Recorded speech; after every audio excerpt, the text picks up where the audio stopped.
feels super good.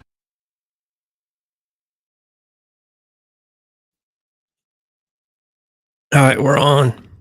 Disco Acid Cult TV. I'm opening up by myself. Annie's supposed to show up, I think, any minute at this point. She told me she was going to be on at 6. It's like 6:02. I am also late. So I guess I'm just killing time for like a minute.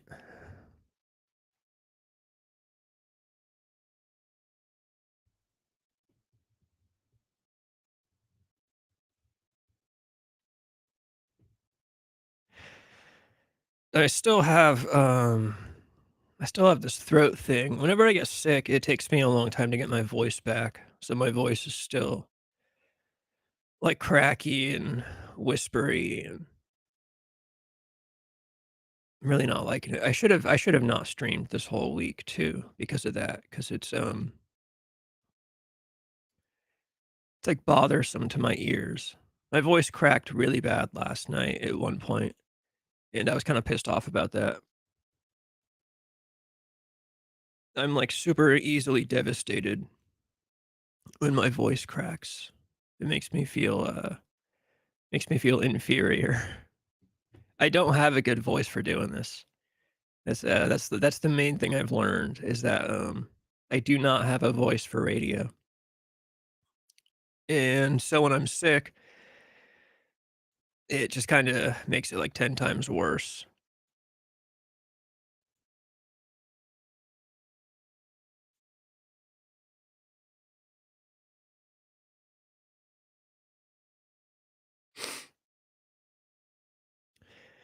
Dude, there's a new, I really need to watch. There's only been a couple episodes. Billy Corgan started a YouTube channel. It's basically a podcast where he interviews musicians so far, and it looks really cool. I've seen some clips from it. Everyone so far says he's, like, really good at doing it. Apparently, he's, like, a really good people are saying he's, like, been a natural born podcast host/interviewer. slash interviewer. Yeah, The Magnificent Others with Billy Corgan. I've not been too happy with his guests, though, so, I mean, he's only had 3 guests on, but, Tom Morello, Wolfgang Van Halen, and then Sharon Osbourne. Sharon Osbourne, that sounds like a cool episode. I will probably watch that one.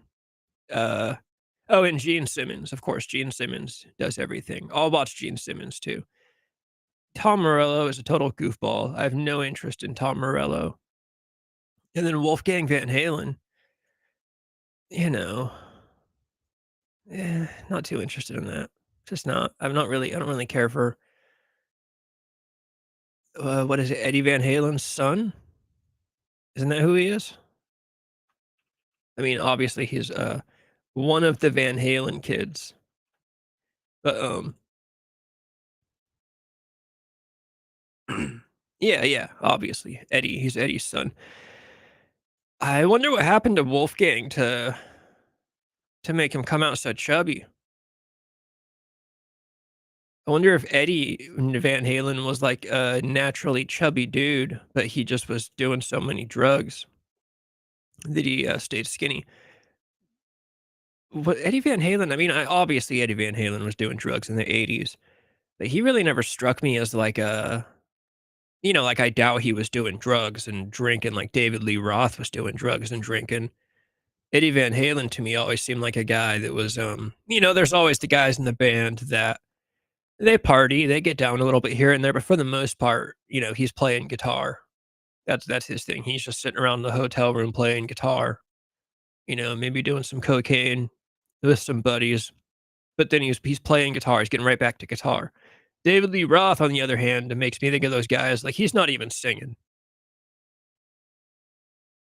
He's not practicing. David Lee Roth never fucking practiced a day in his life. He just naturally had it. That's the same thing as like, Motley Crue. Mick Mars was probably the guy that practiced guitar all the time. He was really passionate about it. Then you get like, you get Nicki and Vince, they're not practicing for shit. They're just out being rock stars, which I'm totally down for. Don't get me wrong. I just, I see Eddie Van Halen as being one of the guys that is, closer to Mick Mars.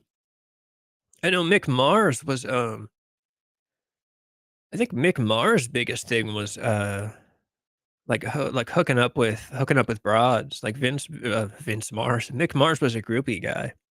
I think that was his main thing. Again, obviously he partied, he got down. But, it's funny how, I love that movie, The Dirt. It's funny how The Dirt, they really portray Mick Mars as, like, the moral kinda like the moral compass of the group, whereas that's just obviously not how it was, you know? He was obviously partaking. I know there are stories about him kinda being not fatherly, but just being like, "Hey, don't go fucking set your hotel room on fire because we're all gonna get in trouble." He was certainly the sensible one of the group, but certainly not the moral compass of the group. That's, getting way sidetracked on that one. Anyways, yeah, Wolfgang Van Halen, I wonder what happened to him, you know? Was there any point in Eddie Van Halen's life where he was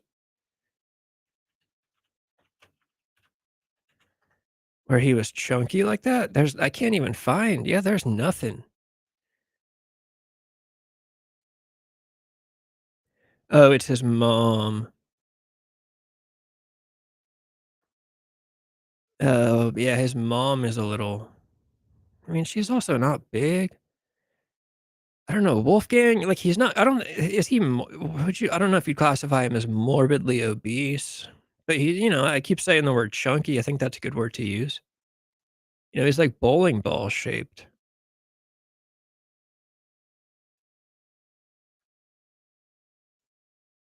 Alright, anyways.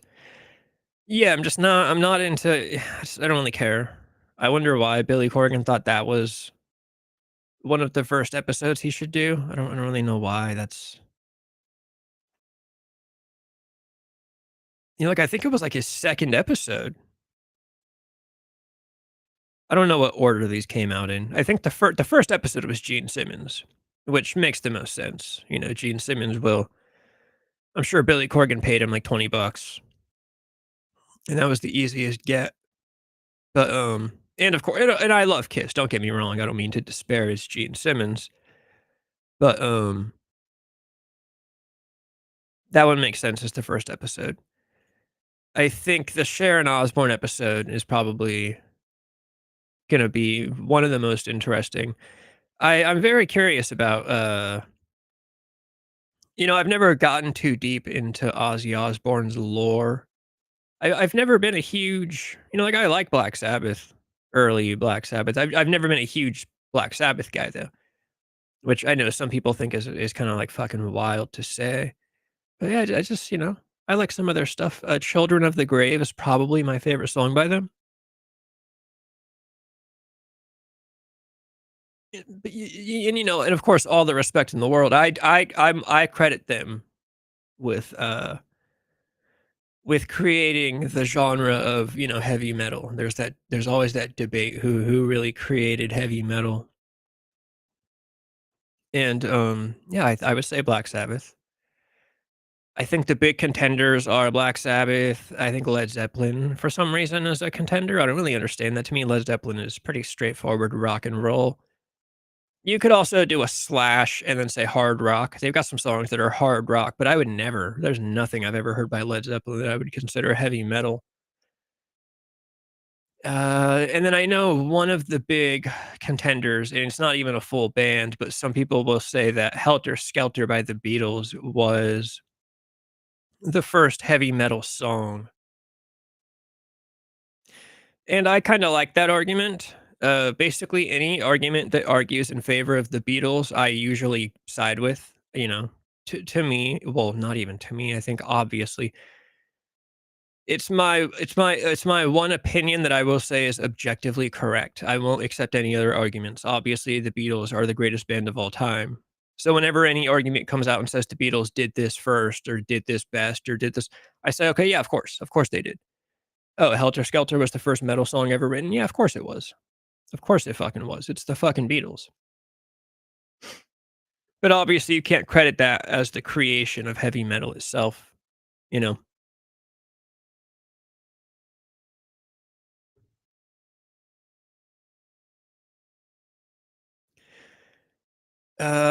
Speaking of Helter Skelter, that's I do wanna get into a little bit about that new Manson documentary. I'm kinda waiting. I'm still kinda killing time until my co-host shows up, though. But, yeah, we're getting another new Charles Manson documentary. Another one, we just got one, right? We just got that one, what was it, Hulu? Is that what the last one came out on?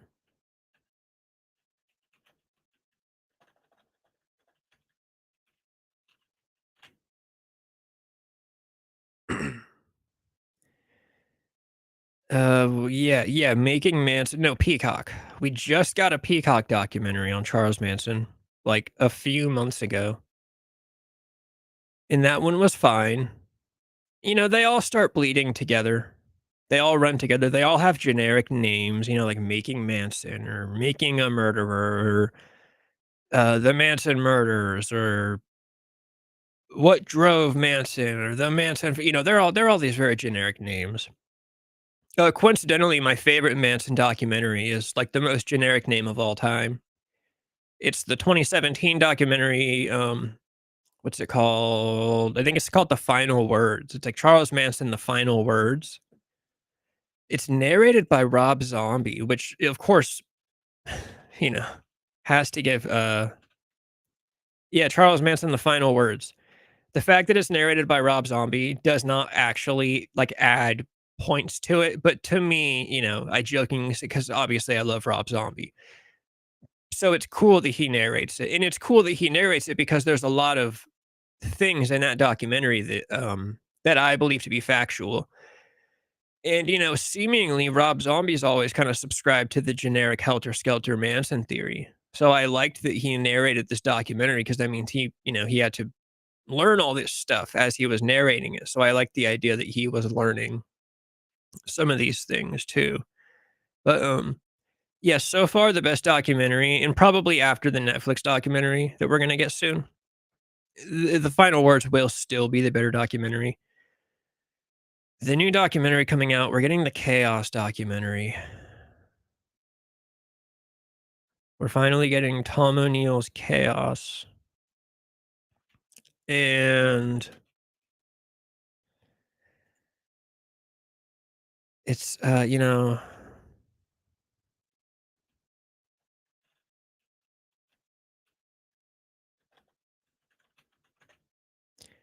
it's gonna be what it's gonna be. It's surprisingly, I was gonna. I mean, I don't know. I was surprised that it was gonna be directed by Errol Morris. Isn't Errol Morris Hamilton Morris's father?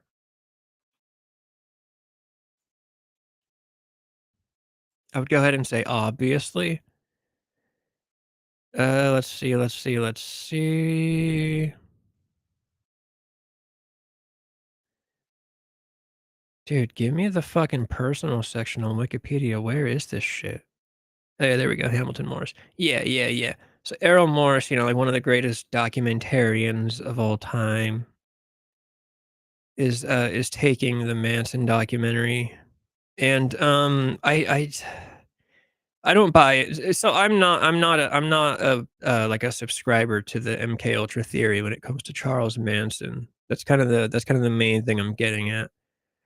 I think it's really just a rehash of the Helter Skelter theory, which is funny. It makes no sense. You gotta read Chaos. If you read the book, the whole first portion of the book is actually awesome because the whole first portion of the book is basically just discrediting Vincent Bugliosi, and completely rightfully so. Bugliosi, the prosecuting attorney who essentially crafted the Helter Skelter narrative. Um, Chaos basically tears that whole theory apart and tears Vincent Bugliosi apart and really gets into his character and shows you what kind of a nutbag really he was, and how driven by, he just wanted to make some fucking money. You know, you're a prosecuting attorney. You know, you're whatever they call them. You're a prosecutor. Charles Manson walks into your courtroom. Dude, of course you're writing a book. Like, I don't even blame Bugliosi. I don't blame him at all. Dude, if I'm a prosecutor and, you know, I get assigned a job, someone hands me my stack of papers and, okay, you're gonna, you know, you're gonna prosecute this guy for murder or whatever, and it's fucking Charles Manson walks in, like, dude, I'm hiring a fucking author immediately. Like, this I'm writing a book on this motherfucker. So you can't blame him for that. But, yeah, it's crazy how chaos is basically just helter skelter, but with, like, a third party. You know, helter skelter says that Manson brainwashed and mind controlled all the kids to go out and do whatever he wanted, you know, including murder. But then chaos will tell you, no, listen, Vincent Bugliosi was a fucking nut. What actually happened was MK Ultra, you know, ran into Manson and taught him a bunch of mind control and brainwash powers, which then Manson went out and used to go and get all the kids to do whatever he wanted, including murder. It's the same story. You're just removing accountability, like, even more. Real That's what's really going on, you know? It's funny, the theories that I subscribe to are usually the theories that people will claim are Manson apologist theories. Dude, I think the MK Ultra theory is, like, the most Manson apologist, and it's not Manson apologist or Manson sympathizer. Realistically, it's Tex Watson apologist or Tex Watson sympathizer. Um, you know, no, I don't think Manson should have ever gone to prison for the deaths of, you know, Sharon Tate and Jay Sebring and Stephen Parent and the LaBiancas and, Frykowski and Folger and the baby, you know, all them. But he should have been in prison for a whole bunch of other shit. Like, that's the thing. That's the problem. People never wanna let you get to that second part. They'll wait till you just say, "No, Manson should not have been arrested for murder and charged with murder and convicted of murder." But then they'll immediately get mad at you before you get to say, "But I'm not saying he didn't do a bunch of other shit. I'm not saying he shouldn't have been in prison at all." You know, yeah, sure. He probably should have been in fucking prison for, like, a million things.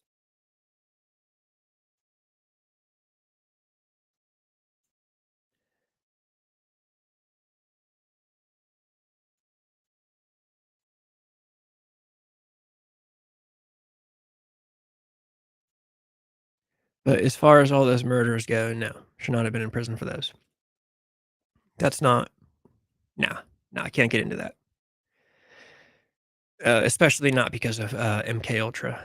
MK Ultra is a cool sub don't that's the thing, I love that topic. Like, I love watching MK Ultra stuff. I love learning about MK Ultra stuff.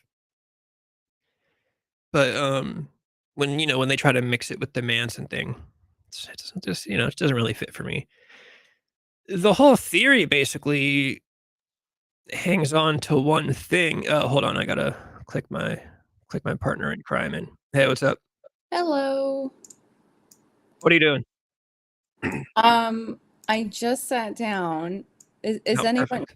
Is anyone here who's in the chat? No, no one's here. I've just been talking about Charles Manson. To nobody? Okay. That's the struggle? Yeah. Does it I could It sucks, I could have been late, but I was like, "Oh, no, where's who?" where's Protomax? I don't know, but today's his birthday, so he could be drunk in a pool right now for all I know. Okay. But, Good. I thought Sherm Smoke I don't know, if Sherm Smoke was excited to see that I was going live tonight, he might show up, but, I would assume if anyone's gonna show up, it'll probably be a slow night, obviously. Protomax might not even be here, but someone on Twitch might show up. But either way, if not, I have What do 2 you have topics. What do you have this titled? As right now, I have it titled, something about the Charles Manson documentary and then something about how your mom is in the Epstein files. Okay, we need to make it, like, more aggressive. Well, the Epstein files is my clickbait part because that's what's going on right now. Okay. Which I was gonna bring up to you because I get to talk a little bit of shit about the president, and I figure you're easily down to do that. Yeah, that sounds good. So what were you saying before? I was talking about that new Manson documentary coming out. Okay, yeah, I don't know anything about it, so it's up It's to the you. Chaos. It's the MK Ultra doc. You know the book Chaos? Yeah, I've heard you've spoke about it before. Yeah, they made and Errol Morris directed it. Who is that? You know Hamilton Morris? Hamilton Morris. Yeah, the guy on Vice that does all the drugs. Oh, yeah, of course. Yeah. Yeah. His dad. Really? Yeah, his dad is like the greatest documentarian of our time. Oh, that's probably why Hamilton is the way he is. Yeah, but there's drama. Seemingly, there's drama. That's so funny. Wow. The author of the book, Tom O'Neill, he hasn't even really talked about the documentary. The documentary is coming out in like a fucking week. It might even be coming out like this upcoming week. And Mhm. Tom O'Neill is usually very vocal and active. Like if I went on Instagram right now and posted a picture of my book Chaos and tagged him in it, he would repost it, guaranteed. Really? Yeah, but he's not been saying shit about the documentary, and it's like, why aren't you promoting this like this is he probably made $1 million fucking dollars. Like Netflix took his book and made a documentary out of it. Yeah. So me and a lot of the Facebook groups were theorizing that he's not happy with the way the documentary turned out. It's only an hour and a half long documentary. It easily could have been like a 10 episode series. Yeah. So I think they probably cut out a lot of the MK Ultra stuff, which when you cut that out, there's really not much. I think it's going to be another generic. Is this coming out on Netflix? Yeah. Yeah, I think I've seen like a picture. This will be one of the few times I go on Netflix. I'll try to get my brother's Netflix and I'll watch it, and then I'll talk a lot. I just watched this docu-series the other day on Netflix that just came out. It has some like long name, but it was about like this girl that was scamming people on Instagram by saying she was a cancer patient. And have you heard of it? Like, no, wait, but I mean, let me look this up. Cancer, it's a classic story. Cancer patient docu-series, Netflix. It was fucking nuts. It takes place in Australia. I don't even know. That's why Australians are retarded. Yeah. Let's see. I don't know. I have to find. It had some like weird name, like the girl that like scammed everyone or something like that. But anyways, the story is that this woman started an Instagram page, and it was like a health and wellness page.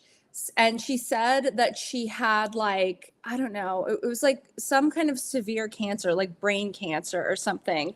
And her doctor said she only had like, I don't know, a couple months to live. So then she decided, instead of going through like chemo, she decided to just eat like really healthy. And so she was trying to tell everybody, no, you don't need chemo. You just need like healthy foods. The Steve Jobs method that worked so well for him. So she created this whole Instagram page that was like very beautiful with all these foods and like, you know, what will help you and whatnot. She ended up like creating a book that was like a bestseller, and people were like, oh my God, this girl cured her cancer, you know, by just eating good foods. And it became so big that she was signed by like Apple did a deal with her. So like when people bought an Apple Watch, her book was like already downloaded because they were so impressed. So what ends up happening is like it, you know, one of her friends kind of like guesses like, well, does she really have cancer? Because like, you know, like is something happened where like the friend was guessing, is any of this really going on? And then it comes to light that, of course, like she was lying. She never had cancer at all. And then, of course, like she scammed like thousands and thousands of people that actually are dying of cancer with this book. And then she basically kind of like went into hiding and then like moved to a different country to become like Muslim or something, and then is like now working for different grassroots efforts. It was crazy. But like she basically, I think how she got caught was she said that her cancer came back and it spread like all throughout her body and it was everywhere. And like doctors worldwide were like, well, how can this be? Because if you had cancer all over your body, you wouldn't be able to move. And you're walking around looking like a fucking model. And so, it's just crazy, like the level that people get to scam others. Yeah. Yeah, it's some people really get lucky. Like if I tried to scam people, you know, nobody would give a fuck. I had a dealer one time, legitimately the most retarded person you could ever meet in your life. Like I know I say that all the time, everyone's retarded and Australians are retarded and blah blah blah. But this guy was legitimately the dumbest motherfucker. Like just the stupidest, slowest, like waste of oxygen you've ever met in your fucking life. And he tried to, you know, I guess he fell on some hard times and he tried to run the cancer. You know, he set up a GoFundMe. Yeah. And he spelled cancer wrong. He left out the second C. He left out the second C. So his thing said he had Caner. Oh my God. So yeah, so he's like, you know, sorry everyone, I've got Caner. I was wondering if, you know, and everybody knew because everyone in town knew him. We're like, dude, we know you don't have fucking cancer or Caner. Yeah. You know, we know this. You need heroin. That was a Protomex. I thought you might be busy. I told Annie it's your birthday, so you might be drunk in a pool at the moment or something. But the docu-series is called The Search for Instagram's Worst Con Artist. And so what was fucked up about it also is because she was literally scamming like the cancer community, and a lot of these women were like actually dying, and they were looking at her as like a beacon of hope because she was so perfect. Like she had the fake tan and the makeup. So like a lot of these young girls that were dying of cancer were like trying to like look like that while they were going through chemo. So like they interviewed one girl and she said that like she was like on her deathbed and she was getting like spray tans and her hair done because she wanted to look, you know, like this woman so bad. It's just crazy. Dude, I'm so curious. This might be the worst thing I've ever said on the internet. I'm so curious as to what cancer feels like. Really? I don't know. I don't know. I'm curious. I've done heroin withdrawals. I've done fentanyl withdrawals. I think I could take on a little bit of cancer. I think I might be able to. Just like your body would be in pain though. Yeah. I think a lot of pain. Yeah, I think that's kind of the point. I think that's definitely part of it. Because you don't know what certain sicknesses feel like until you get them. Like, you know, like I tell you heroin withdrawal, you've got no idea what that's like, but I could tell, you know. Well, no, I can't tell you what that's like. That's the thing is I gave up on trying to like describe that to people because you can't do it justice. You just have to go through it. So I would imagine, you know, cancer patients, they might, you know, luckily no one with cancer is going to see this because nobody's going to see this. But if a cancer patient saw this, you know, they'd probably say the same thing. Like, bro, I can't even describe it to you. It's just, I've heard the nauseous comment. I've heard that before.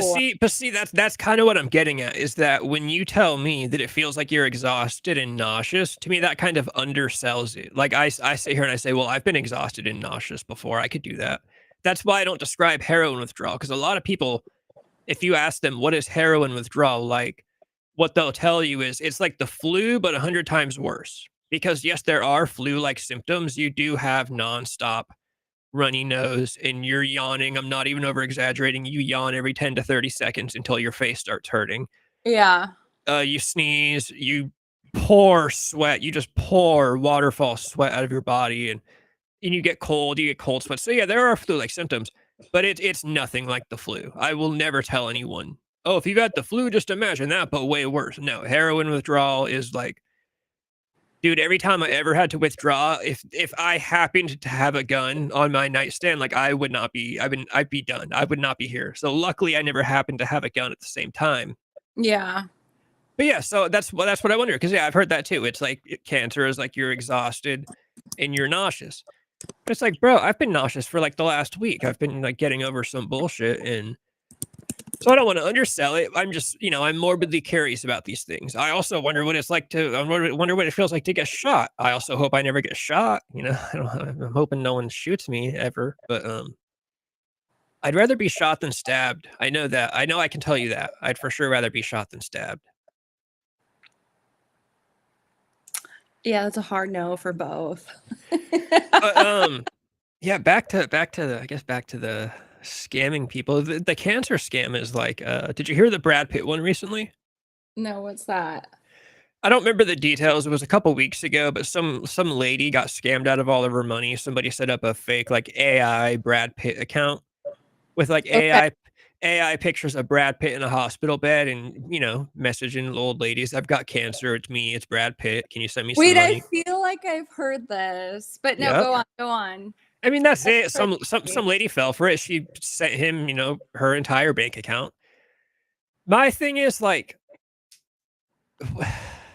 how do you fall? You think Brad Pitt needs your money? Like, Yeah. No, I people know are that. people are legitimately fucking retarded, and it makes me feel bad because I can't even get a YouTube channel up off the ground.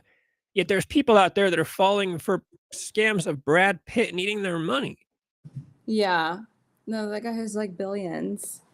So Yeah, like what are you talking about? Protomax, what do you mean you were stuck up in a?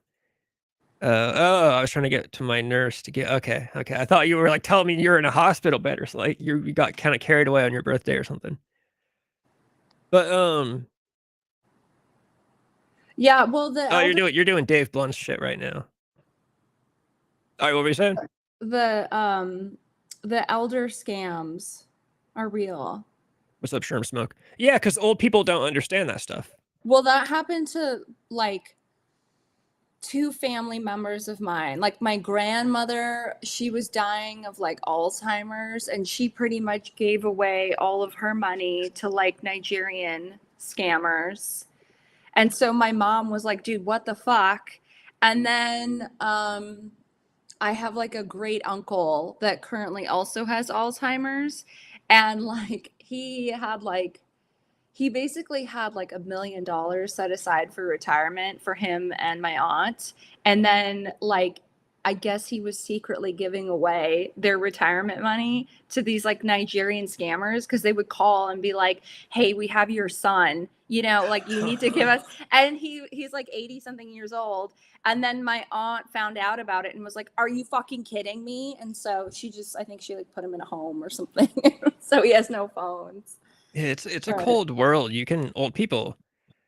There's the common scam where you call an old person and it's your grandson. I'm in jail. I need you to send me money so I can get out. And grandma Yeah. sends, she gives the card number, and it's like, dude, Yeah. No, yeah, that was another one is they called pretending to be his son and he was just kind of like, "Is that you? Really? Okay, yeah, here's $200,000."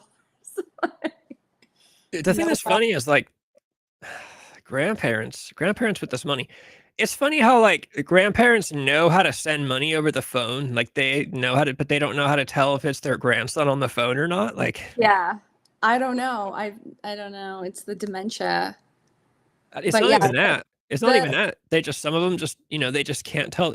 Like I remember, dude. I remember playing a PlayStation 3. Right. So I'm bad at years, but this will give some people in chat an idea of how long ago this was. We're on the PS5. I was playing like an NBA game or something on a PlayStation 3, and my grandpa walked in and was like, "That's the most realistic looking shit I've ever." Like he was blown away by like how fucking real this shit looked. So yeah, you look at shit now, and yeah, a bunch of old people they probably would see an AI rendition of Brad Pitt in a hospital bed and be like, "Oh, that's yeah, Brad Pitt." Like I saw him yeah. in Fight Club, 30, 40 years ago. That's him. But yeah, no, like that kind of scam. Yeah, like my grandma would definitely have been like, "Oh yeah," because a lot of them, yeah, you don't really put two and two together when you're in that, when you're in the Alzheimer's. You Yeah. do that. But it's just like those like funny texts that you see online where it's like, "Hey, it's Michael Jackson. Like I've been hiding out on this island. Can you send me some money?" You know? I love I've got one right now. I love the text message ones. Like I've got one. It's like, hey, it's John Lennon. I need $50 to finish Abbey Road with the Beatles. Yeah. I like those ones too. It's always someone that's dead. Yeah. So no, that's good. Yeah, you could get like, hey, it's Jim Morrison. I've been in France this whole time. Can you get me a plane back to the US? Jesus. It is like it's like $50. Like I need $50. Yeah. It's always like not that much. It's like 50 Yeah. to $100. Direct, yeah, yes, real estate scams are big now just because now you can find a picture of any house, especially like Google Maps and shit. Like I could probably make a listing for a house without ever being at the house. It looks pretty good. Dude, imagine the AI videos people are about to scam like crazy and pictures of people's. Well, there was just that thing that happened. I don't know. Again, I don't know the details of this, but there was just like a fake AI recording of like Donald Trump's son saying some crazy shit about Ukraine or God, some shit just came out. And apparently it's like super believable. And it's been proven, I think, from what I've read that it was AI, but it's like, yeah, shit's only going to get worse. Like shit's just going to keep getting weirder and weirder. Yeah. I like I'm down with AI strictly for comedy. Like that's all. But anything other than that, and even if we didn't have it at all, I'd much rather just not have it at all. But yeah, it's only gonna get weirder, and the scams are only gonna get worse, and shit's only gonna start looking more realistic, and pretty It's soon, gonna be you're gonna get like a video of John Lennon. And he's Oh yeah. gonna be like, no one actually killed me. I've been here this whole time. Send me the numbers on your credit card to defeat Frieza. Yeah. There's definitely got to be. There's a porn website out there right now that has a picture of my face. My face is probably in some porn ads around the internet. I tried to make, I had one of those websites where you can like you can make like a porn scene and upload a picture of yourself, and it'll put your face on the guy in the scene. And I wanted to make a scene of myself, doing, I don't know. I was gonna make up a funny porn scene, but the website sucked, and it like would barely generate the picture of my face. But that means I must have given this website the picture of me. It's like a okay, so it's like a video, but then like because it's not really working, it's like your picture just like in 2D, like just over the guy's face, and then it's like a live video. Well, I thought it'd be funny. Like, I don't know, maybe I make a video of myself and like Mila Kunis or something. And Yeah. that's, I get to I was gonna censor it myself and then post it is what I was gonna do. That was my big idea. But the government having AI creating fake videos. Oh yeah, and the government will do that too. It's crazy that we're in the era of like mainstream news sources like crop videos and like just the other day they cropped that video of like Elon Musk, like they made that video of like Elon Musk and his son. Like they tried to say that he like abandoned his son in a mall or some shit, and then turns out the real video they just cut out the end of it where he went back and guess some crazy shit like that. And it's like, dude, we're in like an era where like CNN is like intentionally cropping videos and just like lying to people. Yeah. Of course, the news will crop videos and start using AI and do crazy shit like that, and no one will ever get in trouble for it. Crazy. But So yeah, what were we no, gonna say? I was gonna change the subject, but what were you gonna say? I was gonna. What were you going to? I was gonna say, have you collected any blackout stories? I think I have like 4. Oh, Not okay. not enough. I want to do 3 an episode. So that's it's kind of it's kind of becoming well. Let me see, because they're decent length, So I'm trying to Yeah. think about how long it would be. Maybe realistically I get 2 in an episode. Like this one I have is I don't want to like put it on the screen. It's like, That's so long. down to there. That's 1. But so I have like 3 that are that length.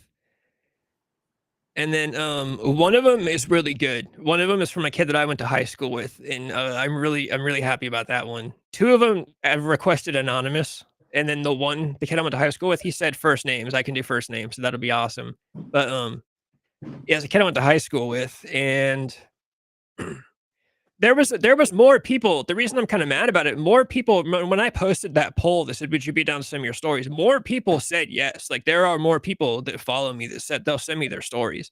One Yeah. guy messaged me like last week and said, "Yeah, I just got to pick out the one I want to send and write it out and stuff." So there's stories that will come, but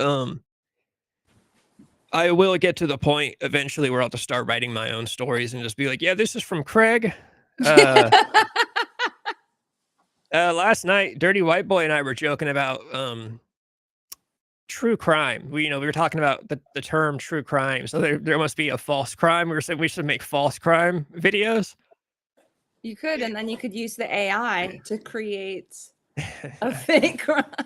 Well, I always thought it'd be cool to do like because the idea of the blackout stories is it comes from those scary story videos where you have the YouTubers that just they'll just have pictures of like creepy darks. You know what you should do is like, how in some like true crime documentaries they'll be telling a story and then they'll have like an animation or a drawing. You should do that with the blackout stories.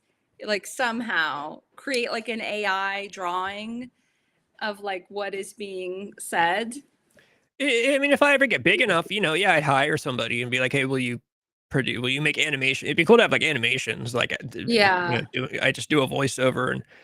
But realistically, for now, what it's going to be is it's going to be this, just with only me on the screen. Or honestly, I'll do episodes with like you or Trey or whoever, if anyone ever wants to come on. But Yeah, I mean, you know, I have one story. I don't know. I'm sure I feel like in the grand like I feel like it's not that crazy, but to me it was fucking nuts. it's funny because that's what Protomax just said, that he doesn't think his are that crazy. I won't make you guys send him in, but you still should. Just because you can just ask me whenever you want to talk about it. I'll just say it. We can talk about it now or next time or whenever. But yeah, I'll bring you on whenever I'm gonna do it. But yeah, one of them my buddy sent me isn't all that crazy either. But there's some funny like commentary you can throw in there that I think would make it funny. okay.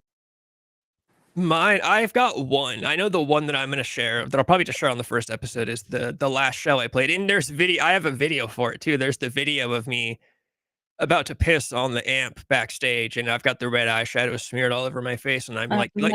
you can see that the soul is not in my eyes anymore. It's a Xanax blackout. It's a Xanax blackout. So it's a real blackout. Like, to me, Xanax blackouts are the most intense. Yeah. I mean, I guess maybe aside from a roofie's blackout, which I've never experienced, but to me, Xanax blackouts are hardcore. Oh, mine was a wine one. Yeah, so far all the ones I have are booze. Okay, yeah, that was fucking crazy. Did you ever look at the Gavin Newsom podcast? I found there's a YouTube video for it. Let me pull it up. They showed like more of it today on the news too. So yeah, apparently he had a podcast before called Politicking. Okay. And it only has 2.57K subscribers. Oh wow. So he has done this before and he's doing it again. But oh my god, this guy is such a fucking dick licker. After this, I wanna joke about the Epstein files really quick, which is funny because it's a topic that I honestly don't care about, but I'm gonna bring it up just because it's in the title. Let me see. We need to change the conversation, and that's why I'm launching a new podcast. And this is going to be anything but the Ordinary Politician podcast. California Governor Gavin Newsom announced a new podcast titled This is Gavin Newsom. Yeah, that's what it is. This is Gavin Newsom. It's supposed to feature architects of the MAGA movement. So it looks like he's going to take on like MAGA people. Okay. I think that's the idea. I don't think that's a good idea because I don't think he's a great debater. Well, they showed some of it on the news yesterday and today, and he was just talking about the Menendez brothers. So, when he was by himself, because with the Menendez case, the DA said last week he didn't want to let him out. So now it's up to Gavin to decide what to do, and so he might let him out because he passed on the paperwork to the parole board. He's gonna let him out. A Yeah. bunch of boys, they got beat up naked by their dad. He's gonna fucking let them out, and they're gonna get out and they're gonna do his podcast. Our next president, Yeah. Gavin. I don't think he'll be our next president because he's gonna be governor until only until 2026. But he'll be president one day. Protomax, no, I didn't beat it all blacked out. There was I beat most of that game in withdrawal. I was like quitting heroin at the time. That's why I'm so emotionally attached to that game. When you're withdrawing, when you're going through the detox, you get all kinds of weird emotion, like, your whole shit's just out of whack. So whatever you're doing when you're detoxing, you become incredibly emotionally attached to. I'm incredibly emotionally attached to The Amazing Spider-Man 2. I cry when Gwen Stacy dies at the end. Rob Zombie's The Lords of Salem, Quentin Tarantino's The Hateful Eight, The Smell of Summertime. That's why I can't stand the summer heat. There's a couple songs that I can't listen to, and they make me feel like I'm withdrawing. And then Final Fantasy 15. That's what got me through that series of withdrawals. But I was blacked out on Xanax 4. There's a very crucial cutscene in the middle of the game when you fight a giant monster. I think Lady Lunafreya dies, and you get to make a bunch of decisions. Like, you get to answer dialogue questions and make decisions. And I was blacked out, so I don't remember what I did in these very crucial parts of the game. I just woke up the next day to play the game and was like, where the fuck? What just happened? Why is Lady Lunafreya not alive? Like, crazy shit. But, yeah, 15 I love. Final Fantasy 15 is such a good game. Gavin Newsom, I would say he's going to let the Menendez brothers out, especially because that's kind of I don't want to say a hot topic right now, but like sexual abuse and stuff like that is, they're going to let him out. He's for sure going to let him out. Yeah. Yeah. I mean, when I watched the press conference with the DA last week, because we have a new DA here in LA, and like he was just saying he's not going, like, he doesn't want to let them out because there's not any sufficient evidence. And what he was saying like added up, and it was disappointing. But at the same time, I was kind of like, good job, because our last DA was like, let's let everybody out. And this new guy is like, hold up. No, we need to take care of business. So I was happy that he was, being hard on them, even though I do want them to get out.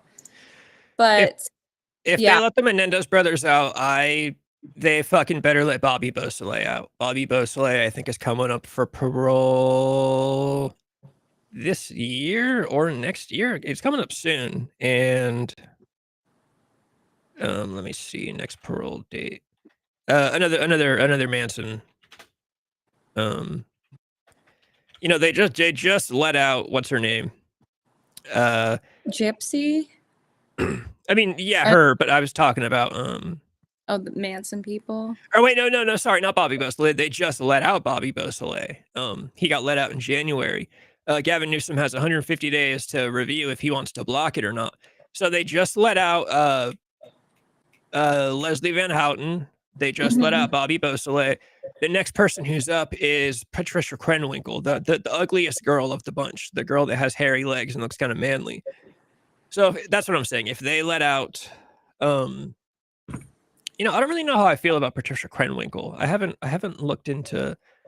I need to get back into the story. I meant to tell or talk about. I have a new idea for actual videos that I want to make. I want to make videos, kind of short videos, but talking about Dude, I'm so clever. I'm so good. I want to make new videos, and I've already got a thumbnail, and it's going to be titled Manson Misinformation. I just want to go over, like all I'm always talking about, like, that's not true. They weren't a cult. Here's what it actually was.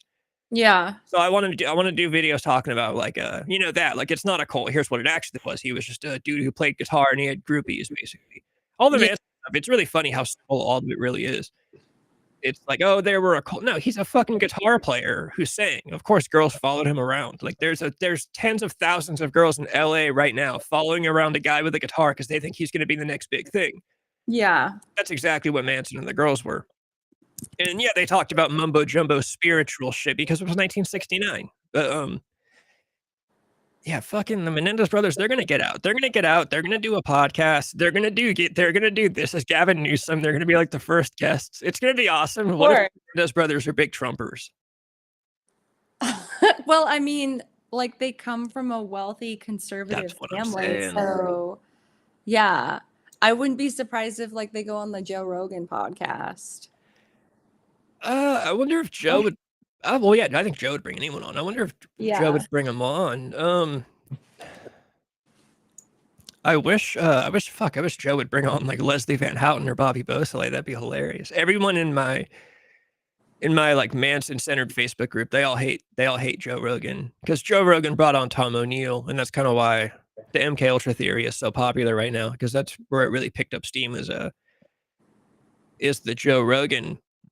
Yeah. We've tried to talk the guy that wrote the book that gives me all my information on this. We've been trying to talk him into like trying to get on the Joe Rogan show. I don't think he'd want to though. He's a little too I don't want to say like serious or like I just don't think it'd be his thing. Yeah. Yeah, the Menendez brothers on a podcast. Yeah, that'd be awesome if the Menendez brothers did an episode with Gavin Newsom. You know, Gavin Newsom's like, I let these guys out, they're gonna be cool, and then they get on and they're big MAGA dudes, and it turns they're probably gonna like start their own podcast though. Yeah, maybe, but they'll do it after they make the run of podcasts because they'll make money. Yeah, I mean, they're probably not gonna want to talk about what they did. They're just going to want to talk about what they've been doing in prison because they've done a lot. They've started programs, they went to university, like they've been doing a lot to help other people. So they're probably only going to want to talk about which I got to say I hate when those people do. It's like, dude, I get it, but it's like, bro, you want to hear about your dad fucking you back in the 80s. Like, you know, that's what people want to talk about. You know that's why people want to talk to you. No one gives a fuck about you cooking the chili in prison and you know, winning the best citizen award in prison. No one gives a fuck about all that. We want to hear about the shit your dad was doing. We want to hear about that feeling of sweet, sweet relief when you pulled that fucking shotgun trigger on his ass. You know, no one wants to hear about the fucking the hot dogs you boiled for your buddies in prison, and you know, no one gives a fuck about all that. But that's how all those guys. I don't want to talk about the crimes. Hey, get the fuck out of here. I don't give a fuck. Then get the fuck out of here. I don't want to talk to you. What am I paying you for? There's a good chance that they will probably not talk to anybody and just go live a quiet life, and you'll never hear from them again. Fuck all that. That'd be such bullshit. I'd be pissed. But they do kind of have a YouTube page, and like I think it's with Eric or the one that's not bald. I think I don't know which one's not bald. I forget. Which one's the younger one? The younger one. I don't know. I think that's Eric. I think it might be Eric. He gets his wife to record his stories on the phone, and then she uploads it onto his YouTube page. He has like his YouTube page. It might be called like Watchdog or something like that. And then he tells like his stories about like how he like is planting trees in the prison yard. Protomex, you're probably right. They probably would not want to have anybody that comes off as. It's funny, I was talking about it by myself earlier. The people that are down with the theory that I'm down with, people tend to think that we are Manson apologists, but it's realistically the MK Ultra people are the most Manson apologists because they're the ones that want to take all the accountability and put it on the shoulders of the CIA. Whereas all we want to do is take the accountability and put it on the shoulders of Tex Watson and Linda Kasabian. And also acknowledge that Charles Manson should be held accountable for other crimes. Like none of us would ever say that Manson was a good dude. I think Nicholas Schreck said it best. He's like, yeah, Manson was my friend. I would never hand him my car keys. I would never trust him with my with my wallet. But okay. Say what? This is really interesting. So Eric Menendez has a YouTube page called Justice Watchdog. He's had it for fucking years. Weirdly enough, since like the past, like I think since like the new DA came in, he took down all the content on his page. There's nothing there. He had so many videos of him telling stories. There is nothing there now, but he still has like the 40,000 subscribers. Yeah, I'm looking at it right now. Yeah, to get rid of anything possibly incriminating. But none of it. It was like listening to a grandpa saying like, he literally said like someone asked him like, what do you want to do when you get out? What's the one thing you want to do? And he said like, I just want to like touch a tree. He was But like, I just you know how lawfare is, though. You know, some lawyer could take that and turn it into, he, shot his dad in the name of trees. He's a cold-blooded tree murderer. So, yeah, no, it makes sense that, he probably took all that shit down immediately as soon as he had any hope of getting out. That's crazy that he had so much on there. Huh. Well, now we'll never hear it again. Yeah, Protomax, that is kind of the thing. Manson really was more of he was a petty car thief and a pimp and a musician. So it's, that's kind of one of the things that we always point out is like, how do you go from, and he wasn't even a good criminal. He got caught all the time. He went to prison for cashing like a fake $30 check. And then you're telling me just one day he becomes a mastermind, brainwash mind controller that commits, the greatest set of murders in all American history? Like, no, there's no way. So yeah, no, he wasn't a junkie. He wasn't down with drugs. He was down with weed and acid. But there's a great quote from him where he's like, he talked about how he didn't allow drugs on Spawn Ranch because they were saying, "Did you know Tex Watson was doing drugs and smoking meth and shit?" And Manson was like, "No, I don't allow no drugs on that ranch. I kick ass on that ranch." I'm like, "Oh God."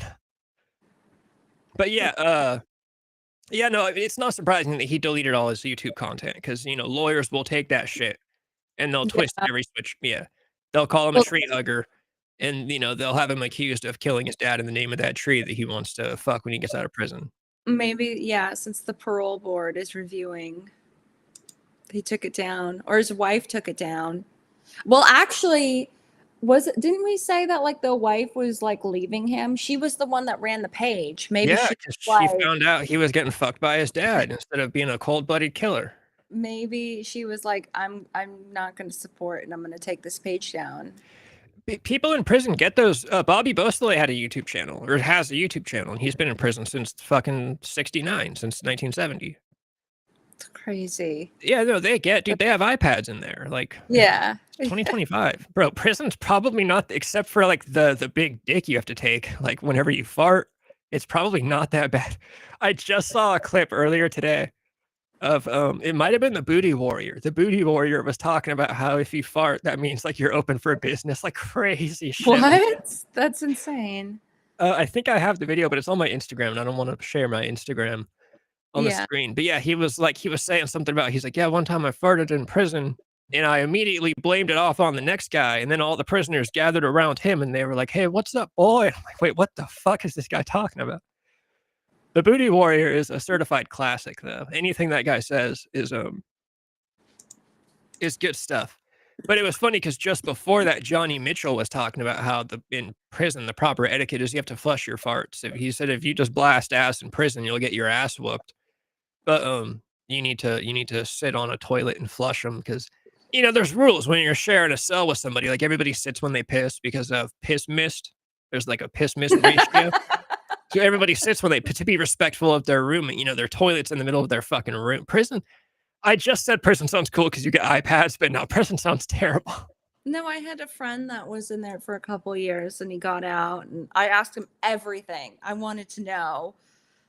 And so he told me it's literally like the movies. Like they separate you by race and you so he was like basically just forced off the bat to be with like the you just gotta go white supremacist. No, yeah, like he was like some like white kid from LA, like this little kid, and he just okay,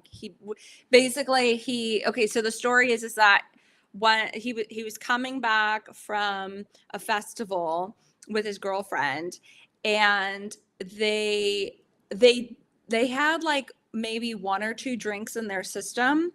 He was driving on the freeway. Somebody like sideswiped him and that caused his car to hit the car next to him. But the guy that originally hit him drove off. And then it was just bad luck that the car that he accidentally hit had a baby in it.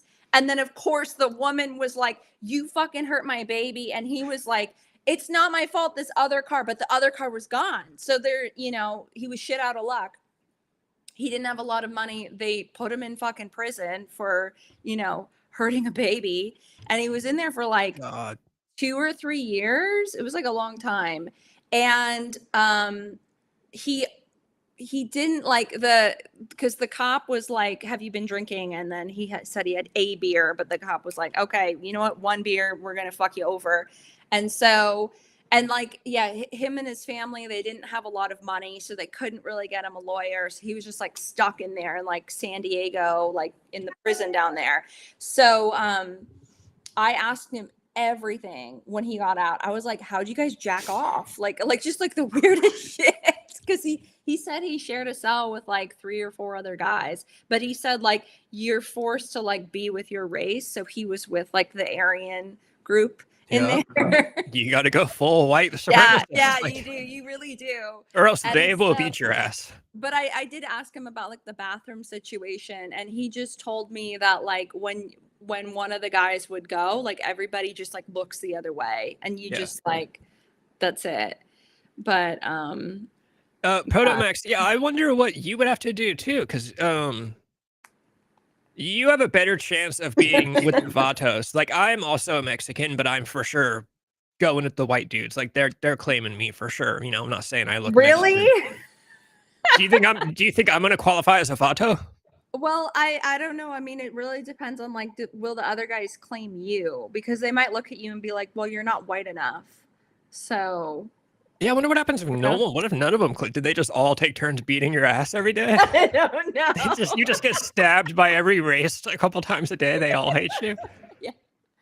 I know. I didn't ask that question, but that is a good question because a lot of people are mixed. So what, I don't know. I feel like somebody would look at you and you might go in with like the Mexicans.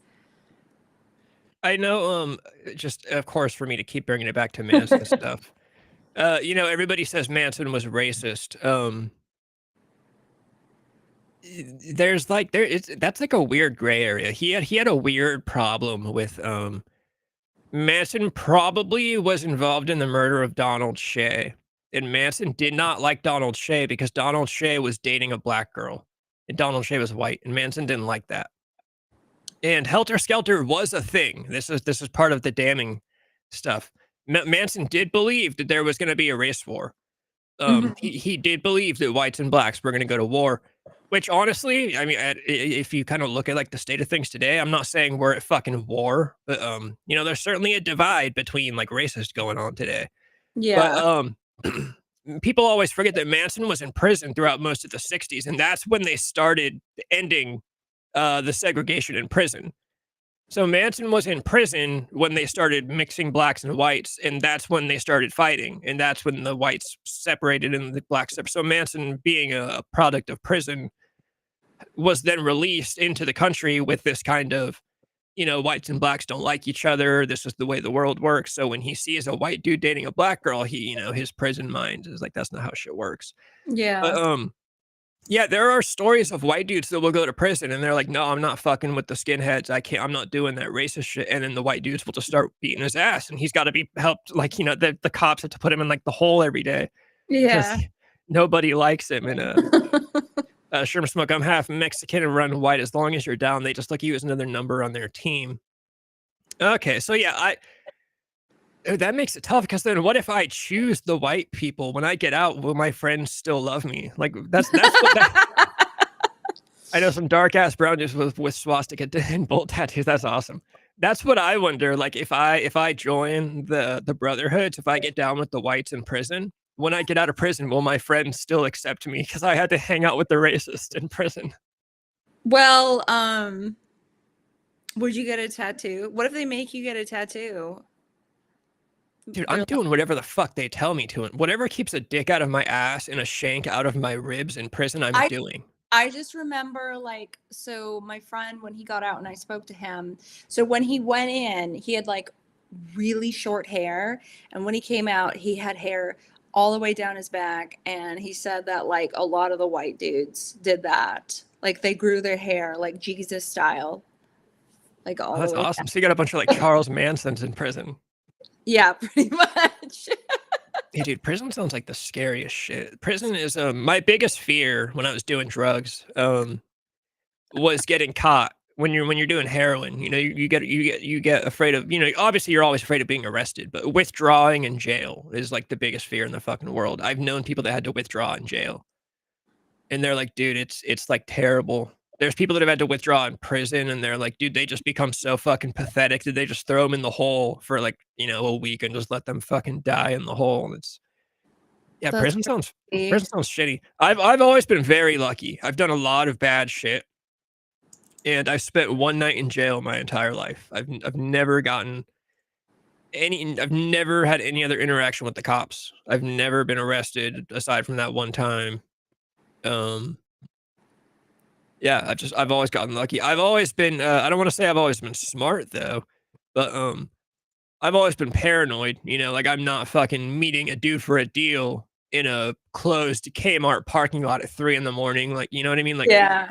Like I was always the guy. Dude, dealers are fucking retarded. Dealers will be like, oh,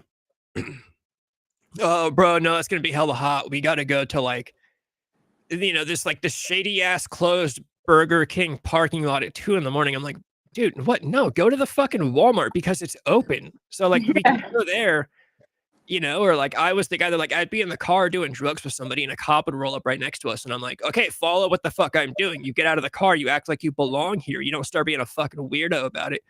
But Yeah. because dealers are the ones that will complain. They're like, "Oh, you look like a hot boy. Like you know, you're gonna get." I'm like, dude, you're the one. You're nodding off in Walmart right now. Like, shut the fuck up. I'm hot. You just, That's dude. I had a dealer that he made so much fucking money. I was like chump change to him. He was moving like thousands. He was moving like pounds of heroin. And Mhm. he would like take his fucking $20,000 in cash into Walmart, and he'd be like up at the front buying a TV. And he would just nod off at the cash register, like counting his 20 grand. And like, I'm like, dude. And then you want to complain about, yo, make sure you turn your headlights off when you roll up to my house. I'm like, dude, I don't want to fucking hear it from you. The way he got caught was he bought a brand new BMW in cash. And Mhm. the cops around town obviously know him and know that he's not working. So they're like, hey, how'd you get Yeah. that BMW? And just like, dude, I don't want to hear about this hot boy shit because you guys are like the king of all that shit. That's Sherm Smoker. crazy. I was gonna ask if you knew anything about withdrawing in jail, because that's dude, I couldn't do it, and I'm a wuss. Like I'd be the guy that, like I'd start banging my head against a wall trying to die. Like they would have to put me in a straitjacket. I'm not even playing. I do not handle withdrawal well at all. Like I would be trying to kill myself for sure. The BMW dude, I remember you talking. Yeah, that was man, that was like my main guy for a while. I wonder what that guy's up to. Probably nothing good. Actually, last I checked, definitely nothing good. But yeah, he was a cool dude. He was like one of my favorites. That was one of my favorite times during that run. It was like me and Calamity Jane would drive. He lives like 45 minutes away, and we'd drive. And he's the guy at the story, you know, that saw the cops and the helicopters outside because he was smoking meth, but there was really nothing out there. And Yeah. same guy. He would go out into the woods shooting his gun because he'd be all paranoid on meth and shit. But he was a cool dude. He was a cool dude. I liked him. Good deals too. That was when we learned that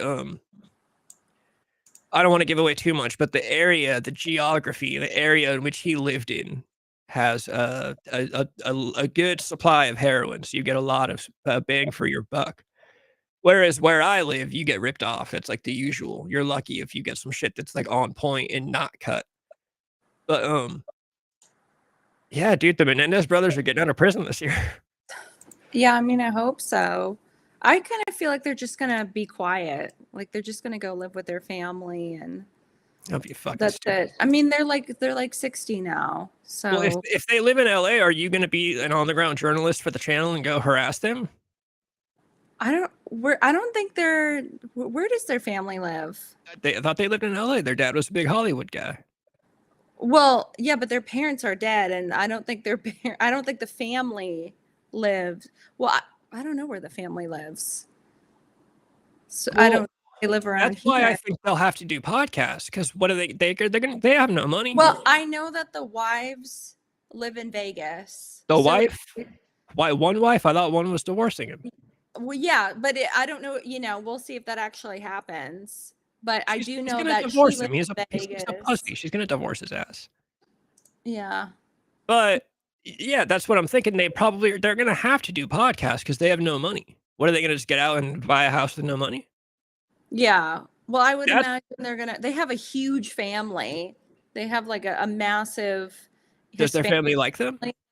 Yeah, the family has been supporting to get them out. They're always on the Oh. news. There's like at least like 30 of them. They have like one of those big Hispanic families. So I'm sure that they're going to just live with them. You know, they have like endless cousins, and their aunt is still alive, Kitty's sister. And she's the one, she's like in her 90s. She's like, let them out. Like, I know they shot my sister, but let them out. I've forgiven them. So. Have you heard anything about these Epstein files? No. Dude, Well, we're never going to get these Epstein files. And I don't give a fuck anymore. That's the thing. like years ago. Yeah, they're going to, the Menendez brothers are going to start doing cameos. If they do cameos, Could you imagine? Annie, I would buy you a birthday voicemail from one of the Menendez brothers for sure. I would keep that forever. Could you imagine? Like, That would be hey, awesome. Annie, this is Eric Menendez wishing you a happy birthday. I hope your dad's Like, nicer to you than he was to me. Yeah, like just oh my God, if they did that, hell yeah. Cameo, I'm pretty sure Cameo is what, like Matt Gaetz is doing Cameo now. Like Cameo is what you do when you're a fucking bum. I wonder how much they would charge. Isn't it normally like $20 or something? They get to pick their price. Well, they have no money. They might be like Andy $100. Dick makes all his money on Cameo now. That makes sense. But okay, so the Epstein files. Somebody on Trump's team, like the FBI, one of the FBI people that Trump picked, she went on Fox News last night and she ran her mouth. This is going to be, the people on the channel will be excited because this is when I get to like say bad shit about the president and his people. She ran her fucking mouth to Jesse Waters talking about how, all the Epstein files are on my desk. And she's like, yeah, it's fucking crazy shit. It's sick. It's disgusting. We're going to release them tomorrow. Well, today's tomorrow and they haven't really released shit. They did this whole weird thing where they gave like a bunch of conservative influencers, they brought them to the White House and gave them like binders that said Epstein files. So now there's pictures of like the libs of TikTok girl with a binder. And Okay. the main gist of it is that they didn't release shit. I think they released a couple pages and it's just all redacted. There's nothing there. And so now conservative Twitter is like trying to like play all these mental gymnastics. And they're like, oh, this is Donald Trump's FBI. They're like playing 4D chess. They're doing this shit. What's really going on is that the New York FBI doesn't want to hand over the files. So Donald Trump's team is doing this shit to call attention to it. So people get mad at the and it's like, no, bro, Donald Trump's team ran their fucking mouths and they don't have shit. And now they're just, now they're just kind of wading in the water, trying to make people think that they're giving them shit. We're not getting the Epstein shit. We're never gonna just face it. Every politician, all of your favorite celebrities, they were all fucking kids on the island. You're never gonna find out who they are. It was all of them. It was Will Ferrell. It was Donald Trump. It was probably Joe Biden too. It was Michael Jordan. It was probably Will Smith's kid. They were all there. Just get over it and fucking move on because we're not getting that shit. Yeah. I'm tired of hearing about this shit. This has been going on for fucking years. We're not rich. We're not powerful. We're not getting this shit. It's not happening. They're not putting this shit out there. Yeah. I don't think so. Yeah. I'm just like, it's years ago. Yeah. It's, and it just keeps getting brought up. Same with the JFK files. Whatever happened to the JFK? I thought aren't they releasing the JFK files all over again? Like, dude. Weren't they just talking about that a couple weeks ago? Yeah. It's part of the, as much as I think people overreact when they talk about Donald Trump, that's always my point. I don't think he's like the fucking devil that everyone acts like he is. But he's definitely a fluff guy, and he comes in and he runs his mouth about, I'm going to put out the JFK files and the Epstein files and we're going to do the Gulf of America. Bro, no one gives a fuck about any of this shit. Yeah. Second of all, like, you're not actually doing like the JFK file. Dude, first of all, we already know. Like, let's all be honest. We all know. We all, we've all figured it out by now. It's, at the very least, we know it's not what they told us. But you did this you did this last time you were in office. You're doing it again. The Epstein files is a whole crazy, like, we got P. Diddy. Can you guys just be content with that? We got the Diddy thing. All right, we're talking about Diddy. Diddy's doing crazy shit. Kanye's doing crazy shit. Let's, Candace Owens just put up a video today talking about how she's been like talking to Harvey Weinstein in prison, and there's enough shit going on. We don't need to dredge up the Epstein thing again. Just acknowledge that all of your favorite politicians and celebrities are bad people, and just go to sleep tonight. That's all you got to do. Yeah. Yeah, he flips back and forth on it. I remember there was an interview where he was like, "Oh yeah, the JFK files." He said some crazy. She's like, "If you saw what I saw, you would understand why I didn't release the files." But then he gets elected this year, and he's like, "I'm gonna release the files again." Like, what? What are you fucking talking about? Protomax, I saw a video. The debate was if the video is AI or not. But I saw a video, I have it on Instagram, a video of the driver. It's the JFK footage, but it shows you the driver is the guy that shot JFK. And it looks really good. If it is fake, it looks really good. But there's a book about it. It's called like Behold a Pale Horse. Let me see. Yeah, Behold a Pale Horse. No, let me make sure I have that right. Yeah, Behold a Pale Horse by Milton William Cooper. It's by Bill Cooper. He's a former United States Naval Intelligence Briefing Team member. So he was a pretty big deal in the Navy. And he wrote this book, and it talks a lot about conspiracy theories that are true. And he claims that the guy that shot JFK was the driver. That's why JFK's wife, when JFK gets shot, she tries to crawl out of the back of the car. Because she saw, oh my God, I'm in the car with the guy that just shot my husband. He's going to shoot me next. That's why she's crawling out the back of the car.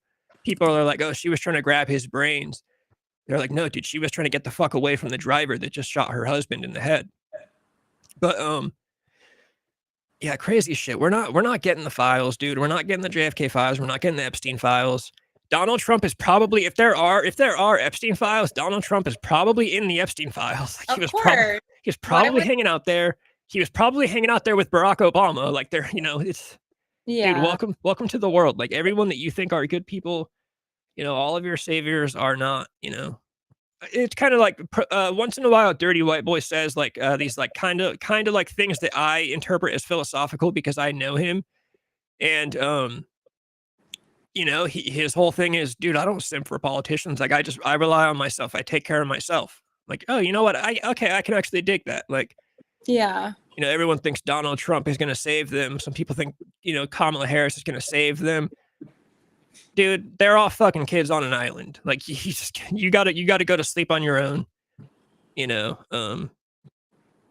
gotta how all the trans kids thought they would be saved.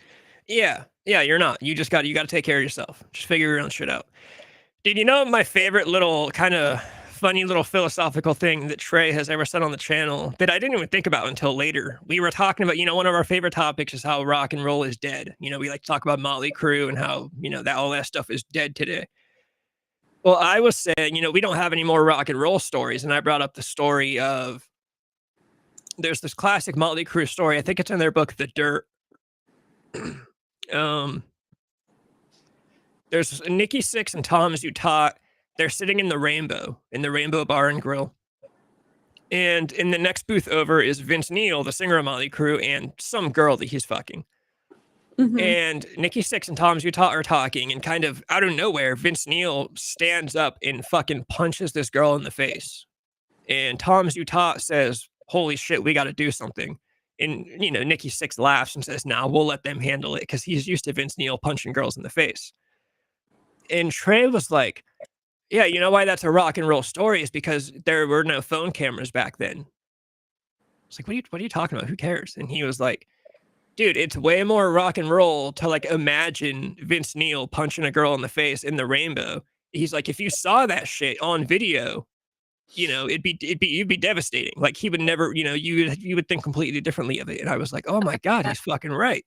Yeah. Like, it's way more rock and roll to imagine Vince Neil punching a girl in the face than it is. Like, if I saw it, I'd be like, that guy's a fucking dirtbag. But to think about it, I'm like, I love this guy. Yeah.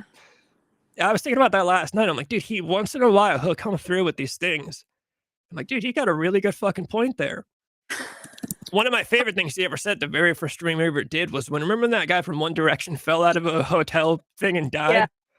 And he was all fucked off on pink cocaine and something. And Yeah. We were talking about that, and Trey was like, yeah, I think that guy's probably been falling for a long time since before that day. And I was like, damn, brother, that's deep. Yeah. Like, No, that does make sense. oh shit. There are things going on up there that he's thinking about. Yeah, the philosopher of our generation. Oh, Yeah, once in a while he'll come through with some good shit, and then sometimes it's like last night we told stories about shitting our pants as adults. oh, that's so funny. Yeah, I've done all forms of lowbrow humor on this channel so far now. We've done sex stories, we've done drug stories, we've done shitting our pants stories. There's still more stories I still want to do addiction stories that are like more serious, but Yeah. I want to do this Manson video idea thing, actually. This is like something I could do that I think it would actually be really cool, because I could do like 10 to 15 minute long videos that are totally consumable. Like right now, the next video I want to make that I will probably write out is just going to be my top 3 favorite Manson lies, which when I say favorite, I mean like the most egregious or that I find comical. And it's going to be the 3, the kind of 3 ideas that one, the mainstream narrative that Manson was a cult leader and the group was a cult. Mm-hmm. And then I'm going to talk about how the commune, anytime you watch anything about Manson, they always make the commune sound like it was like a dark and sinister thing. Yeah. Bro, your grandma was living on a commune in the 60s. Your grandparents probably met and fucked in the middle of a field in the 60s. Like, that's what was going on. It was not weird or sinister. It was totally trendy at the time. But every documentary will paint it like it was such a weird, dark, why were they living at Spawn Ranch? And then, of course, my favorite one is the idea that Manson was like this fucking desperate loser, talentless musician, when in reality, less than 1 year after getting out of prison, he is recording demos in Gold Star Studios because Universal Records wants to sign him. Mm-hmm. He was anything but a loser and a talentless hack. He was like sought after by serious record labels, and the Beach Boys wanted to start a band with him, and Neil Young thought he was like one of the greatest songwriters of all time. And so yeah, and then and I could do those, and I could do like a 15-minute video just being like, no, this is bullshit, here's what it actually is, and here's how you can tell. Yeah, a lot of the lies are like, it's almost stupid how boring the Manson story actually is. It's dude, it's just drugs. Like, that's all the murders were just about drugs. Dude, like 3/4 of the murders in the world are about drugs. Like, I remember the first time I heard the theory, the guy was like, dude, no, it's none of that MK Ultra. It's just, dude, it was just drug dealing. I was like, oh, that's like really boring. It's like 10 people die in my town a day because of drugs. Like, that's how all murders happen, is by drug dealing and drug dealers and shit. But see, I think these will be a good shout out Mark's doctor story. I watch that shit whenever I'm feeling down and need to laugh. Dude, that doctor story is traumatic to this day. I'd be devastated, especially because my doctor throughout most of my life was a female, a woman. So imagine a woman putting a finger up your ass. That would be... Do you ever talk to Mark? Yeah, I talk to Mark. We still send reels back and forth. Oh, okay. That's cool. Do you still not talk to Mark? Yeah, no, I still have him blocked. So... Dude, you guys need to become friends again. I know. Well, he I like unblocked him for a second, and then I saw like he had blocked me, so it's like a double block now. Oh, hell yeah. I didn't even know that was possible. Yeah. So even if I unblocked him, then I still would have no way. But it's kind of like things were said, and you guys are so gay. I just said, he just pissed me off, and so then I just fucking gay. I countered with his aggression, and then I was like, you know what, fuck you. So, but Protomax, they got into an argument about politics. That's how gay they are. They blocked each other over politics. Yeah. We got into he said something that like I was kind of like, you know what, that actually really is not okay. And then I countered with saying something like fucking mean, and then I blocked him. Mark did get very, and I would say this to Mark if he was here. Mark did get very serious, like when the election stuff came up. Yeah, and like I remember I was at work when he texted us in the group chat and said, "If you guys don't mind me asking, who are you guys voting for?" I just so happened to be walking back into my work from my break, so I wasn't able to respond. Mm-hmm. And so I never even thought to say it, because by the time I got back on my phone, it was 2 hours later. You guys were, way messages deep into a new conversation. Yeah. I don't tell people who I voted for. That's like something from my grandpa. My grandpa is one Well, of those. Like, who but you vote that's for why, yeah, like is that's why between. yeah. I Okay. was just gonna say, to me, it's between you and the booth. Oh, what's up, dirty white boy? We were just talking about you, dude. Um, I did think that was kind of. I was like, don't.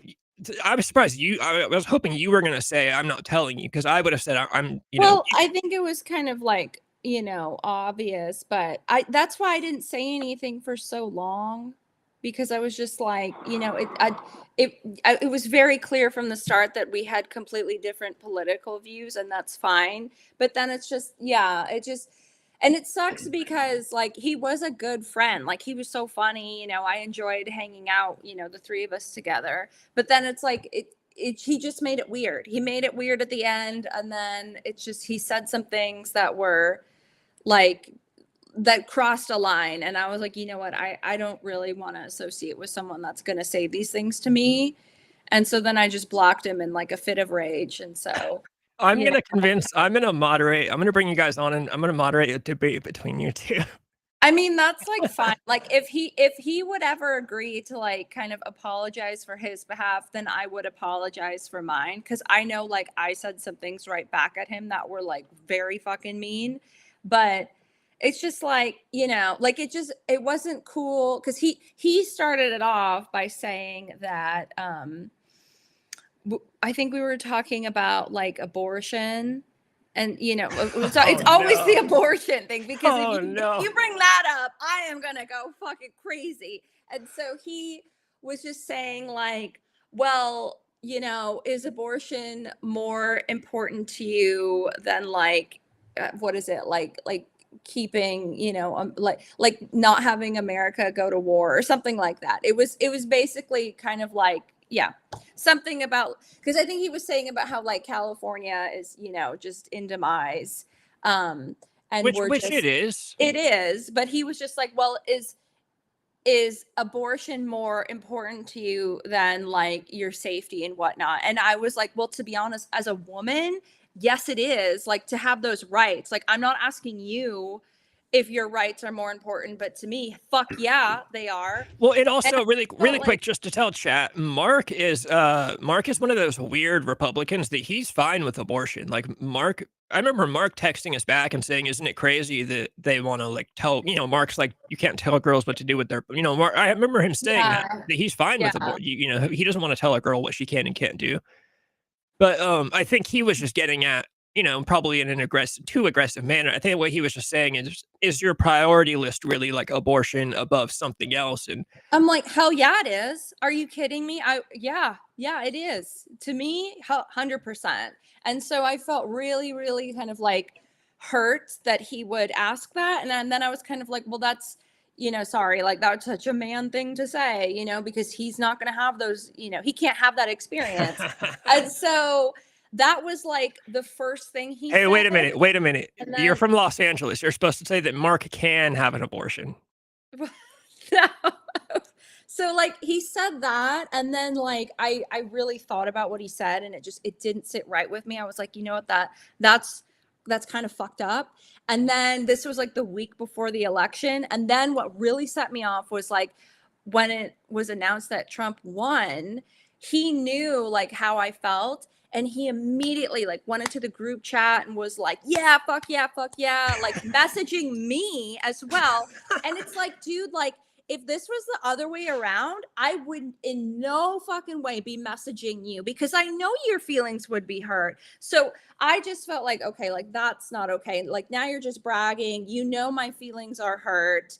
And then what ended up happening was like I started sharing reels on my story, like just about like women's rights or whatnot. And then let me also state, I honestly, a lot of the things you post, I think are fucking retarded, but I don't fucking care because I like you. And if that's what you're down with, then cool. I don't give a shit about that stuff.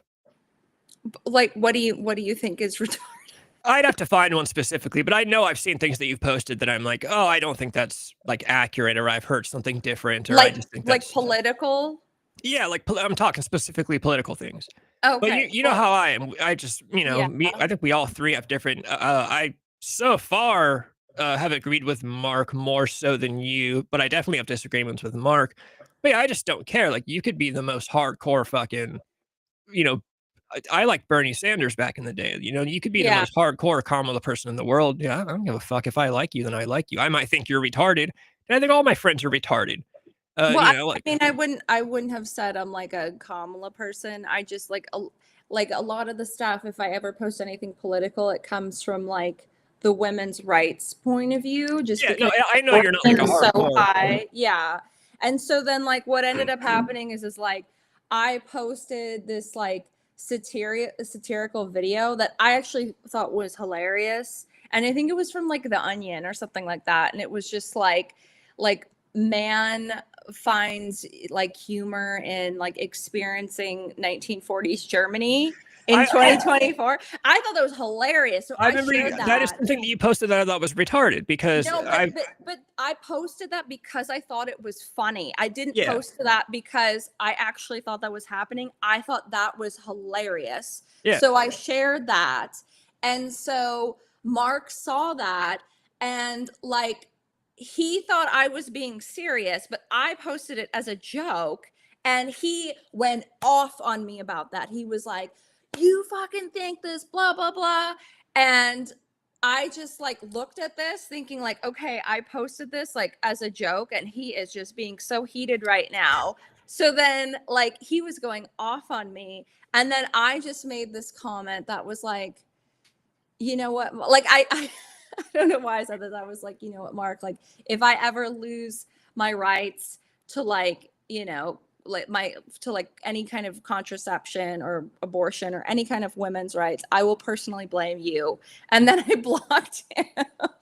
Jesus. So, but he was, yeah, it just like it got so heated and he wouldn't like let it go. Like I think if he hadn't had messaged me and was like gloating right away, everything would be fine. But the fact that he was like I get it, he was overjoyed, that's fine, but it's like just be self-aware of like who you're gloating to.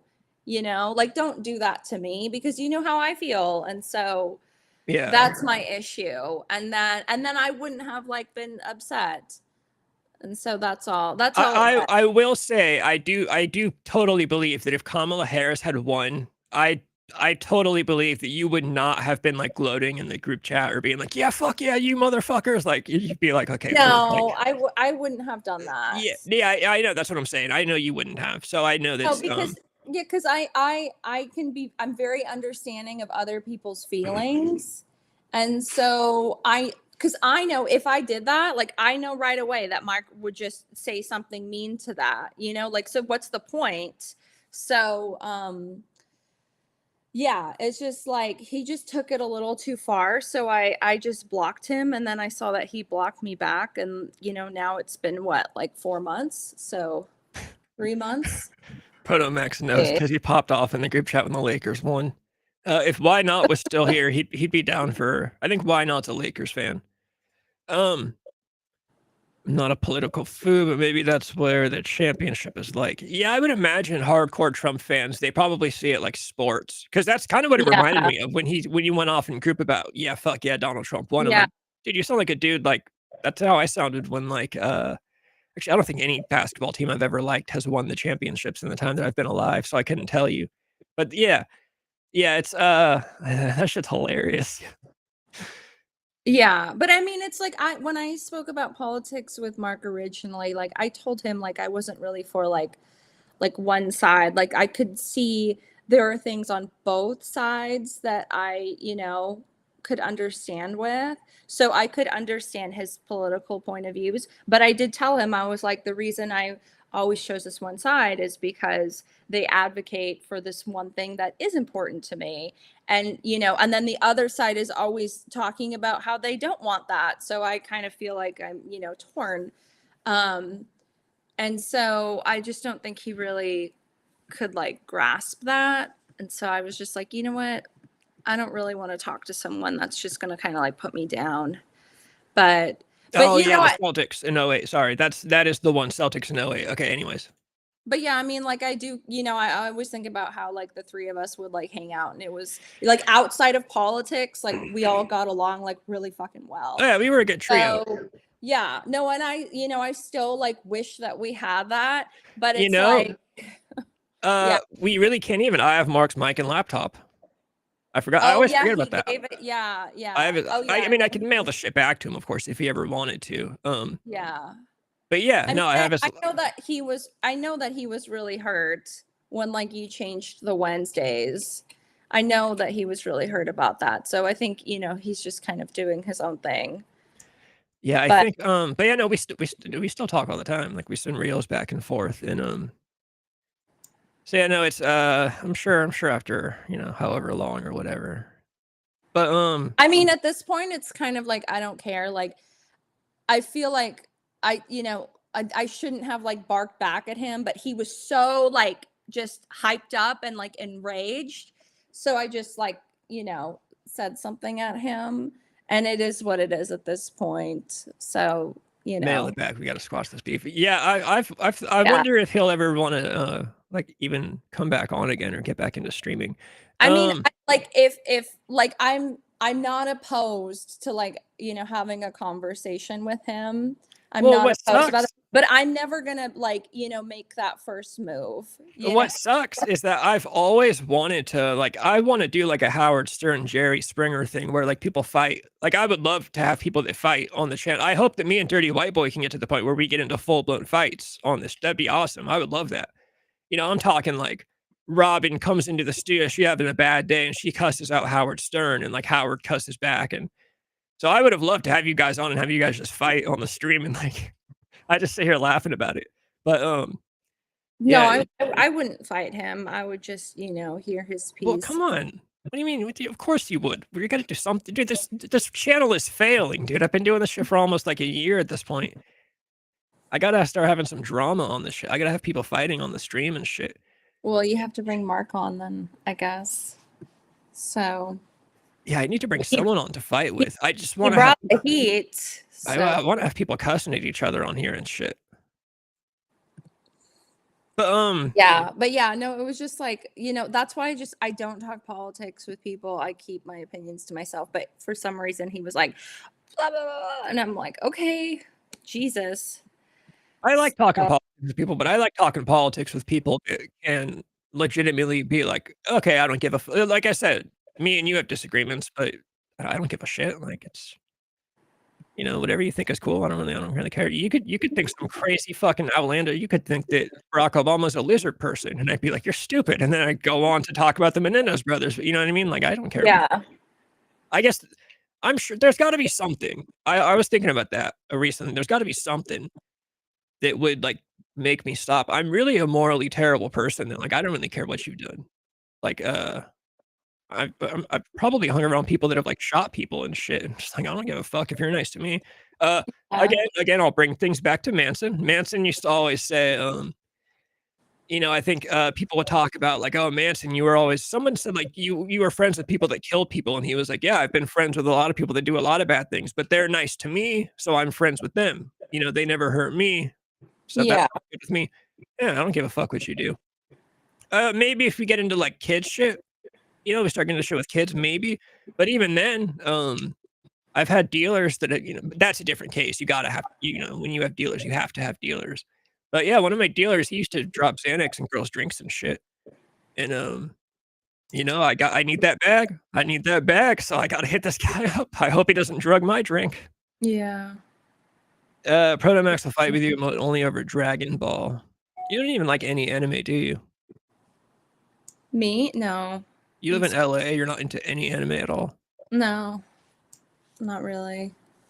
It's crazy shit. It's crazy. There's some anime you would like. There's definitely some anime you would like. Protomax, what's an anime that she would like, like stylistically, at least stylistic. There's got to be some kind of dark, like typo negative looking anime that like you would at least be into the art style of. Oh, yeah, I don't really watch like a lot of cartoons. Like you're one of those people. You just don't do animated shows. No, not really. Like I like the Ghibli movies, but that's kind of the extent. Those are great movies too, though. Yeah.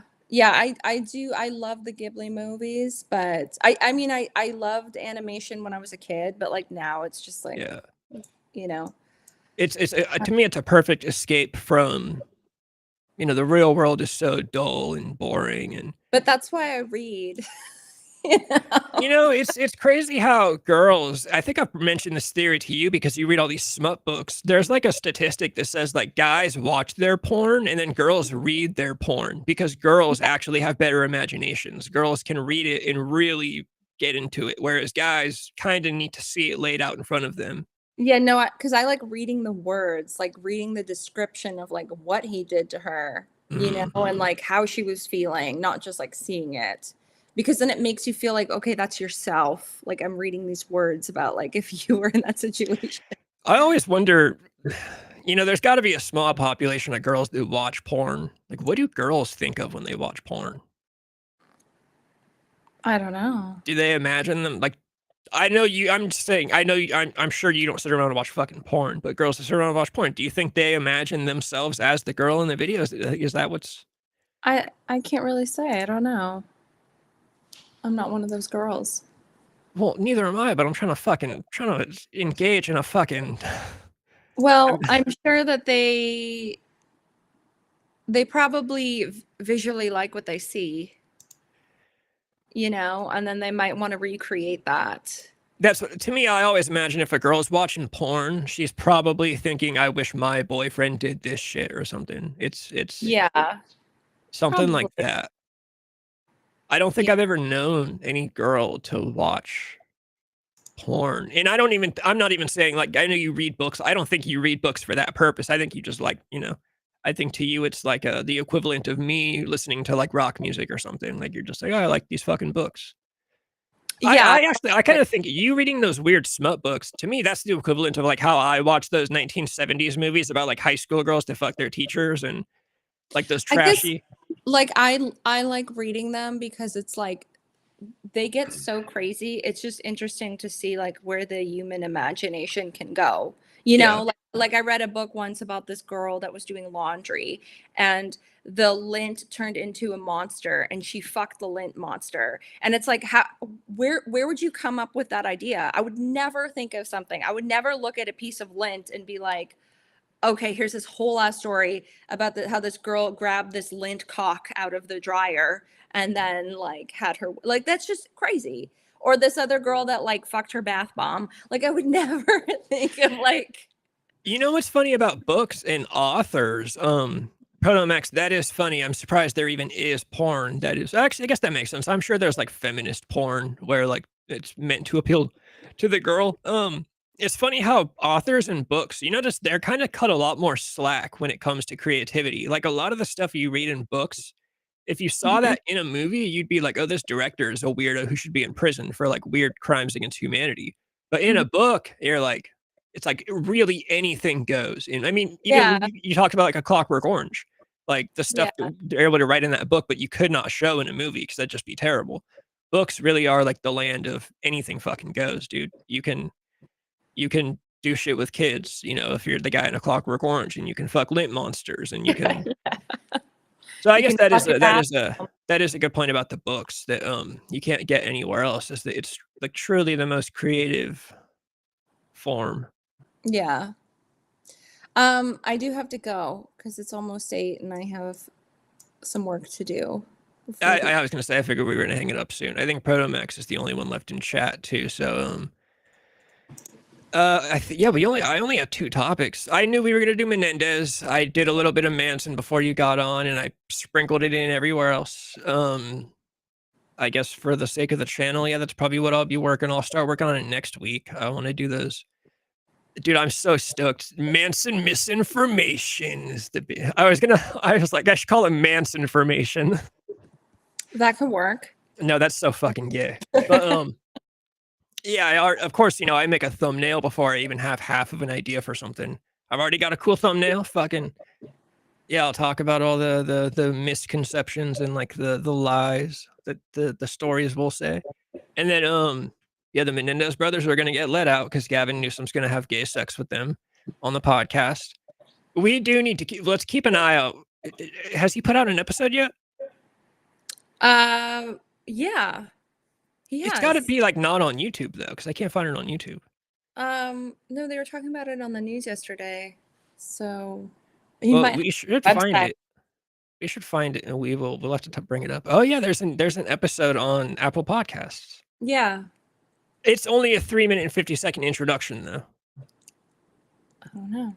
There's no full episode up. But okay, anyways, yeah, we got to our topics. I'm gonna hit the outro, so I'm not gonna Protomax. I'm not gonna hang out when she leaves, so we're both gonna be getting off. All right. Later, guys. We're all here today to groove and have a beautiful time together, and that it's only the beginning.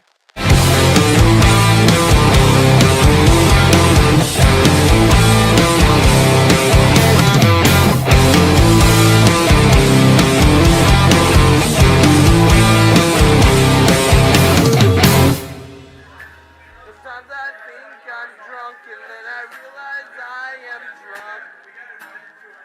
Sometimes I think I'm drunk and then I realize I am drunk.